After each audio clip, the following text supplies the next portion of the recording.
Hi friends, you are watching YouTube channel with your friend Mr. Ishwar Yadav. Let us discuss about how to communicate with customer care in English. बघा मित्रांनो, आज हा आपला जो विषय आहे हा अतिशय उपयुक्त ठरणार आहे. कारण सर्वसाधारण गृहिणी असतील, कामगार वर्ग असेल किंवा विद्यार्थी असतील, त्यांना मोबाईलशी निगडीत समस्या जाणवते व त्यावेळेस आपल्याला कस्टमर केअरशी संपर्क करावा लागतो आणि तो संपर्क करत असताना समोरील व्यक्ती जी आहे ती आपल्याशी इंग्रजीमध्ये संभाषण साधते व इंग्रजी संभाषण साधत असताना त्या ठिकाणी आपलं जे कमांड आहे इंग्रजीवरची ती कमकुवत ठरते.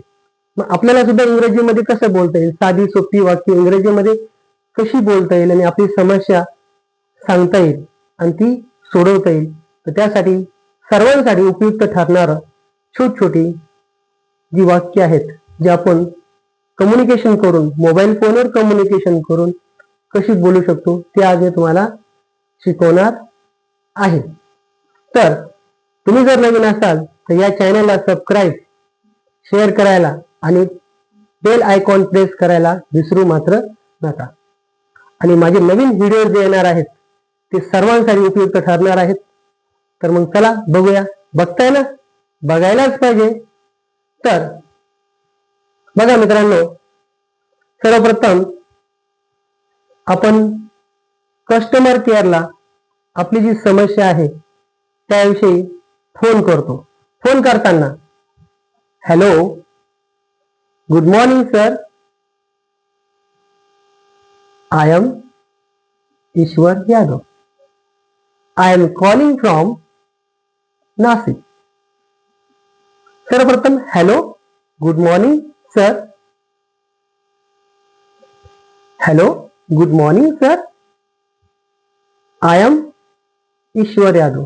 मी या ठिकाणी माझं नाव सांगितलं की मी ईश्वर यादव आहे. I am Ishwar Yadav. तुम्ही सांगू शकता आय एम डॅश डॅश, तुमचं नाव तिथे सांगू शकता. And I am calling from Nashik. मी कुठून बोलतोय? नाशिकवरून बोलतोय. तुम्ही सांगू शकता I am calling from Pune, I am calling from Mumbai. त्यानंतर आता ही वाक्य बोलल्यानंतर महत्वाचा प्रश्न येतो की समोरच्या व्यक्ती जे आहेत त्याला तुमची समस्या कळवायची आहे. तर तुम्ही म्हणणार की I don't have network in my mobile. I don't have network in my mobile phone. म्हणजे माझ्या मोबाईल फोन मध्ये नेटवर्क नाही. I don't have mobile network in my phone and I want to call urgently my boss. And I want to call my boss urgently.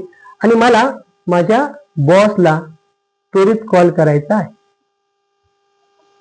तो तुम्हाला म्हणणार hello sir, good morning. तो पण म्हणणार hello sir, good morning. How can I help you? How can I help you? मी तुम्हाला कशी मदत करू शकतो? समस्या तुम्ही सांगितलेली आहे. त्याने विचारलं how can I help you?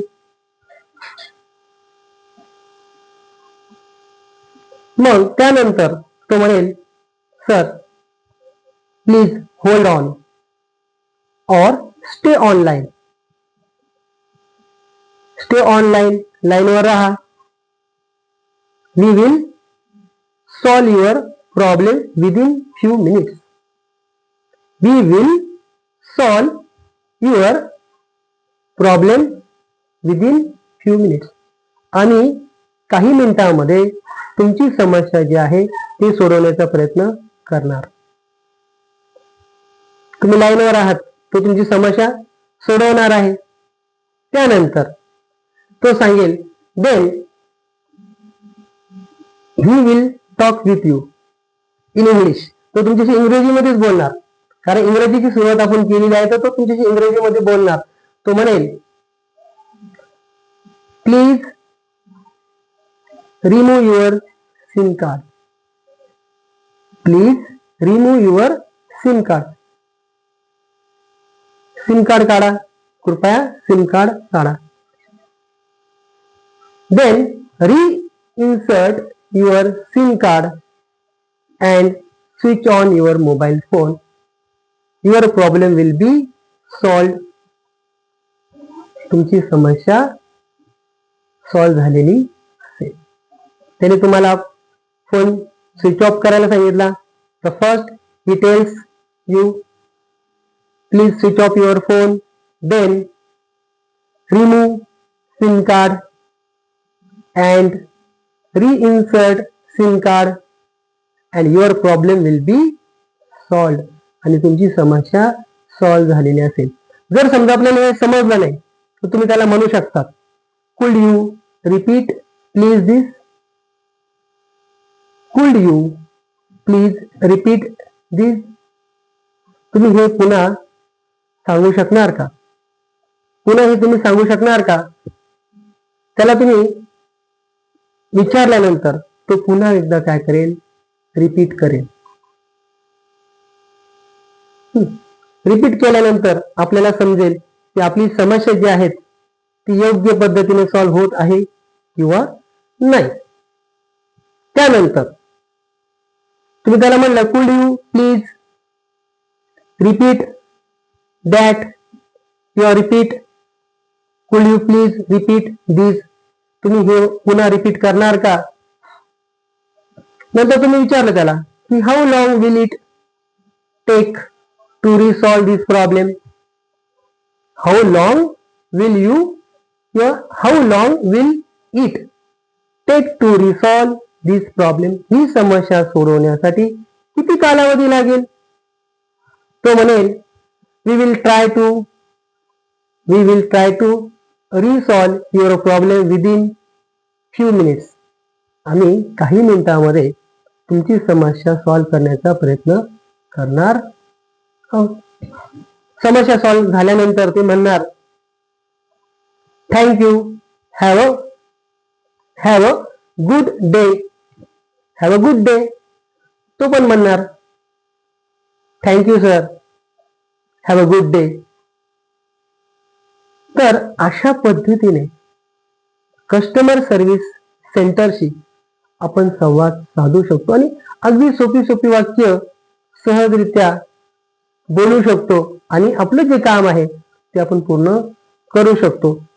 तर ह्यापुढे येणारी जी वाक्यरचना असणार आहे किंवा ह्यापुढे येणाऱ्या जे सेंटेन्सेस असणार आहे माझी, ती तुमच्यासाठी अतिशय सोपी असणार आहेत आणि सहजरित्या तुम्ही बोलू शकतात आणि इंग्रजीमध्ये बोलताना तुमच्या मनामध्ये कुठल्याही प्रकारचा न्यूनगड राहणार नाही. तर मित्रांनो, माझ्या व्हिडिओला जास्तीत जास्त शेअर करा, लाईक करा. थँक्यू.